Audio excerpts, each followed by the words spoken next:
Hey guys, how's it going? So basically, I wanted to make a quick video talking about, the pros and the cons of I mean, not cheaping, flipping cheaper pieces of vacant land compared to the ones that are more expensive.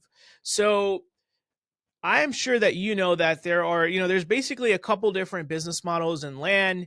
There's the red ocean, which means like the desert parcels or just the cheap stuff, usually under 10 grand. And they're like smaller monthly owner financing payments. And then there's a step up above that, and you can call that purple ocean. And that might be, 20,000 to up to 100,000. Then maybe blue ocean or whatever is like 100,000 to all the way up to a few $1 million. And the more you go up, the less, maybe there's the less people that are doing it.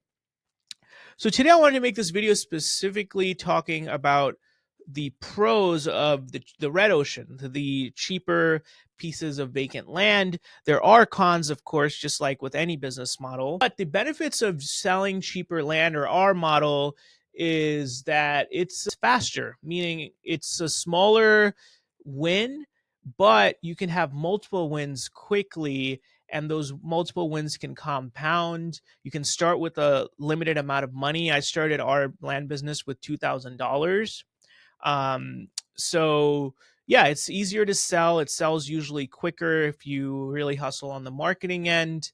And it doesn't cost that much to get into it. So a lower barrier to entry. And it's a great way to learn the business. So but with that said, the cons of it is it's hard to scale, meaning you have to keep buying a ton of vacant land. You have to you're basically churning and burning through deals.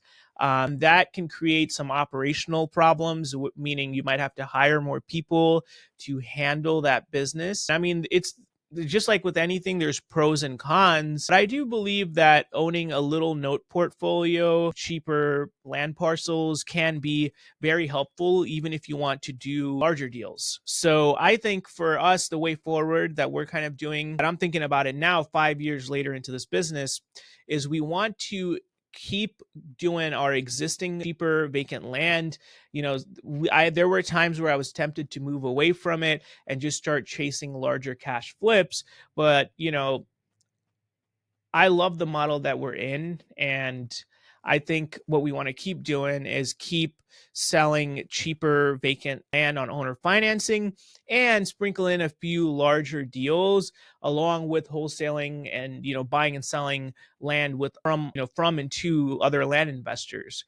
So yeah, those would mainly be the pros of flipping cheap vacant land. So it's a good thing to get started and build a small little portfolio, but once you start getting into the hundreds of notes, that's where it becomes like, it just creates a lot of customer service and operational issues where you might need to hire out. But I think, one person, like, I don't think I hired anyone for our business until we had 150 notes.